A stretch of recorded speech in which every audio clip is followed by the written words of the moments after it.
Longer nights, stormy days, a fine red wine, and a good book. That's my idea of the perfect holiday. If you agree, then I invite you to join me in celebrating Vampire New Year. Never heard of it?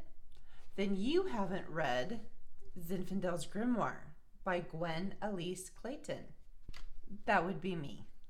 Vampire New Year combines the winter solstice with the new moon. We all know the winter solstice is the longest night of the year, but vampires reject light.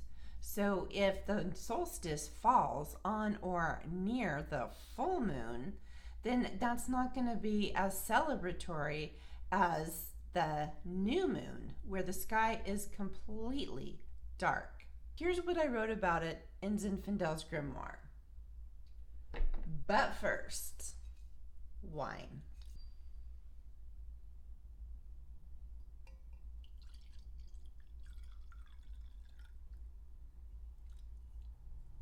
Nostrovia. So let's talk about what a vampire actually is. Now you can go on YouTube or Google and there's all different sites with different definitions of a vampire, and there are people who self-identify as real-life vampires. There is a whole history of vampire folklore that you can easily find. The vampire fetish, there's a role-playing game, there are vampire Facebook groups, there's vampire clubs. So whether or not you want to be sanguinary or psychic or sexual or whatever, you do you. But let me tell you how I define it in my book, Zinfandel's Grimoire. And just to let you know, this is fiction. So I made this up. A vampire is a soul, either incarnate or discarnate, whose chi radiates at the dark end of the spiritual spectrum. We write music in minor keys and sing in the lower range of the scales. We prefer our meat cooked rare and paired with a well-aged dry red wine. When empaths encounter us, they frequently describe our auras as physically and psychically overpowering, strong, cold, and filled with dim, murky colors. They cannot explain the power we have. Many denounce it and pontificate against us. Vampires inhale darkness into the core of their beings. Our abdomens, spines, legs, arms, necks, and skulls tune in to the network of dark energies, fortifying our posture, allowing us to connect with the wisdom and power that one cannot get when light blinds us. This power flows through our speech, writing, art, music, and all other forms of communication. The downfalls of being a vampire is that we are unable to synthesize certain life energies that are present in the lighter regions of the spectrum. I don't self-identify as a vampire, but I am photophobic. I keep this house really dark. I hardly ever go outside. I love rainy days. I love red wine, and I love red meat, and I love it cooked medium rare. I don't like it too rare because I don't like it to be gelatinous, but if it's gray, I'm not eating it. It's gotta be a deep, dark red, but not gelatinous. Does that make sense? I just feel like eating red meat makes me feel like I come alive, and I don't know if it happens to be more higher in iron or what the deal is. There are a lot of iron-rich foods. There's spinach and I don't know. There's a whole bunch of iron-rich foods out there, but for some reason, beef is what gets it for me. In Zinfandel's Grimoire, the way I explain it is the body is an amalgam of three parts. You have your physical shell, psyche, and your chi, which is your vital life force essence. So when you die, your body returns to carbon and your mental energy moves on because energy cannot be created or destroyed. It just changes form and direction. For vampires, their chi radiates at the lower range of the scales for the omniferous energy that is chi. Chi is so on the chi spectrum, vampires radiate on the low end, and your Airwats and your Swamis are on the higher end. The vampires are down here. They like music in minor keys. They like stormy days. They like nighttime. They're the new moon. They are the yin, whereas your Swamis are the yang. They are very bright and colorful and all that good stuff. Blood is the most primordial symbol of the vital life force itself. But humans have this physical shell which acts as a filter. So we can't just go out and drink pure blood, which I realize there are some sanguinary vampires that do that. But I'm not going to get into that right now. Right now, for the purpose of my books, this physical shell does not allow us to consume raw blood. Our digestive tracts can't handle it. But we can cook it so that it's still juicy. You can still see the red. So you're still getting that psychological effect of, oh, I can see the red. I can see the juice coming out of it. It is like blood. I've had some vampire friends say, well, once you kill the animal, the chi is gone. It's dead. But for my purposes, and I'm making this up, this is just fiction, it's still a psychological effect. And I don't know how much chi stays around. It, like, maybe your steak is haunted. Maybe it's imprinted with the emotional imprint of that cow that died, that sacrificed its life. Well, okay, we're not going to get into the veganism concept, but anyhow, okay. So another part about Vampire New Year is spending time with nature. Vampire New Year is a time to calm your mind. So the nice thing about darkness, and this is where we, as a culture, we really need to get over our fear of the dark. Darkness is not evil. Darkness is a time for meditation, introspection. It's when the natural world is not busy photosynthesizing and mating and being active. The sea of chaos is smooth. You can think, you can collect your mind, you can just be calm and clean your slate. So everything that happened in the previous year, you can just wash it away. And then you've got this clean slate to start your new year with. You can just meditate and visualize what you want in the new year, and you can commune with nature. There's the Ohio River, and there's the Riverside Park has some green area where you can ground your psychic energy.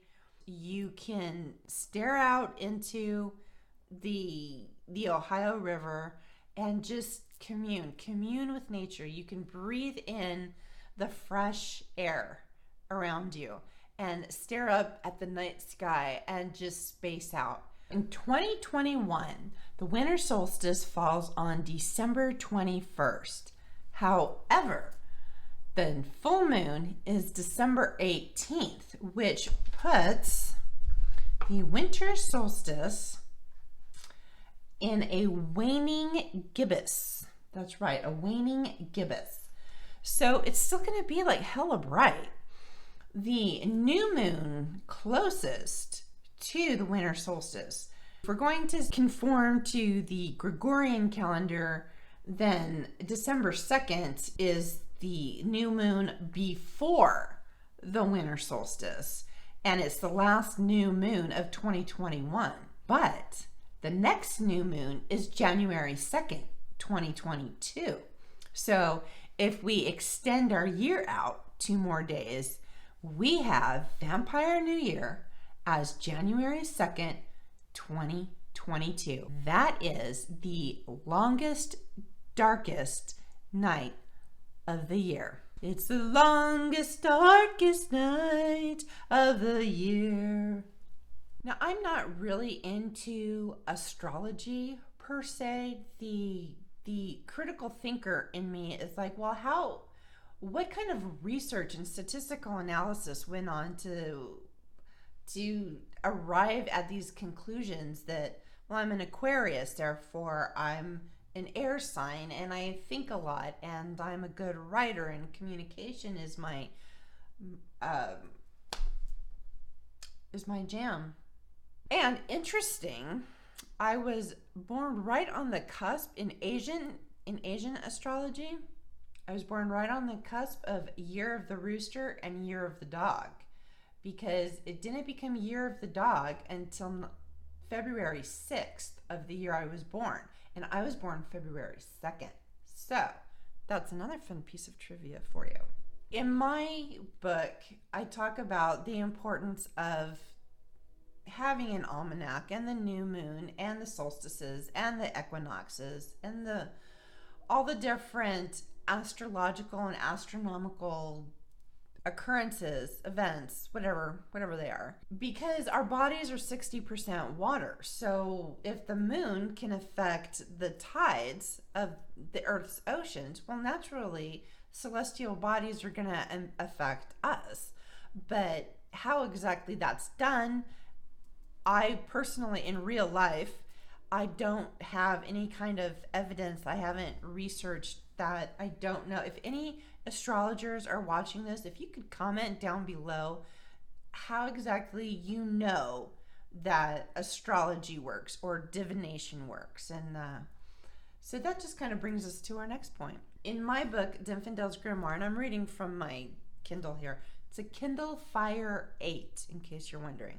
I have this one character, his name is Thomas, and on Vampire New Year, he has this paradigm shift and this epiphany, and so he becomes the tracker of the night sky. He is assigned the responsibility of tracking the night sky to see not just the stars and the constellations, because we know constellations are going to appear in regular frequencies, but what the Commodies do, and Commodie is the name of the tribe of people that inhabit Rivervine, which is the fictional city that my books are set in.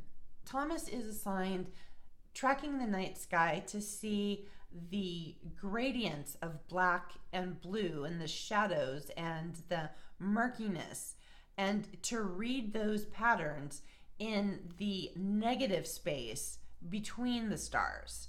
So that's his job. Where does wine fit in with all this? Well, red wine, again, you've got the dark red. So you have that visual trigger for your subconscious. Now, it's all about the subconscious with me. Now, with your writing, you can write whatever you want. But with my writing, it's all about the subconscious. So you see that dark red wine. See how dark this is? This is let me tell you what I got. This is the Barbera d'Asti from L'Orme. This is Italian. I got this at the local Ashland Beverage Company over on Winchester Avenue. They didn't have a Zinfandel from Amador County, which is my favorite, but I found another place that did. I'm going to tell you about that in a minute. So anyhow, this is where the red wine comes in. Whether the vampire chooses sanguinary, sexual, or psychic feedings, drinking red wine with a feeding is optimal. The crimson color, inebriation, and way it enlivens the tongue contribute to the overall experience. And then one of my characters says, well, I don't like wine. I don't like alcohol at all. I don't like the taste of it. I think it's disgusting. So can I still be a commodity if I don't drink wine? And Vandella, the ghost, the vampire, says, my darling Tanya, You are following your own path. Your spirit surfs a different wave of the Tao. It is neither better nor worse, just different. There is no shame in having an aversion to wine, or any alcohol for that matter. Yoga, Tai Chi, and ecstatic dance are common substitutes in other cultures. And really, it doesn't have to be a substitute. Even if you do drink wine, you can do yoga and Tai Chi and ecstatic dance, although I don't know how well it is to do yoga or Tai Chi inebriated, but ecstatic dance, you could probably get away with it. Fun fact, in the book Dracula by Bram Stoker, the Count tells Jonathan Harker, "And I do not sup," meaning he doesn't eat supper. But in the movie Bram Stoker's Dracula, the Count tells Jonathan Harker, "And I do not drink wine." I was just proud of myself for catching that. Last weekend, my husband Eddie and I went up to Huntington, West Virginia to go film B-roll for this video. We ended up at Sip Downtown Brasserie, and I had the best, it was the best gift anybody could have given me. They had an Amador County wine. I can't believe it. I was so excited. And get this, it was the 1448 Red Blend by Jeff Runquist Winery. Now, I know Jeff Runquist. He probably doesn't remember me, but I was working in the Amador County Planning Commission when he was in the process of opening his winery. So I'm the one that took the minutes for the Planning Commission meeting when he got his permit approved. So fun fact there. And the 1448 blend, while it's not a Zinfandel per se, he named it 1448 because that's the elevation of his winery. But, that was my nod to Peter McKinnon. The year 1448 was the year that Prince Vlad of Wallachia took power for the first time. Yeah, kid you not, it was 1448. So, pretty cool. Anyhow, this Sip Brasserie had the red wine. They had the red wine from Amador County, 1448 Red Blend. So awesome. And they had these fabulous beef medallions. And they served it with some sauteed vegetables and mashed red potatoes with the skin still on them. Bonus points, because we all know the skin is the most nutritious part of the potato. And they whipped it with blue cheese. Now, I don't normally like blue cheese, and I'm guessing it was blue cheese dressing. It just said blue cheese. But it was really good, and it worked well. It really paired well with beef medallions. And the beef medallions were cooked perfectly. You could slice them open, and you could still see that dark pink. It was almost fuchsia. It was so dark. But it wasn't too gelatinous. Now, when it gets too red, like I said earlier, it gets gelatinous, and I don't like that. But it was beautiful. And then they had creme brulee. That's my favorite. Then we went over to Inner Geek, which is a bookstore and a comic book store, and it has all these different games and stuff. It's really a great bookstore. I love this place. And they even have a shelf for a bookcase for local authors. Of course, they have the Anne Rice stuff. They have the DC Comics, DC versus the Vampire. I'm sure they have the Twilight books. I just didn't think about it to get some B-roll. Spend the day in Huntington, West Virginia. Go have lunch or dinner at Sip Downtown Brasserie. Walk off your dinner at the Riverside Park. Spend some time in nature. Stare up at the sky and see what you can come up with. Thanks so much for joining me. I've been your host, Gwen Alyce Clayton, author of Zinfandel's Grimoire and Fermata Sellers. Please give this video a thumbs up if you found it entertaining and or informative, and subscribe to my channel so you never miss another video of anything really cool that we talk about here. Thanks so much for watching, and I will see you next Tuesday.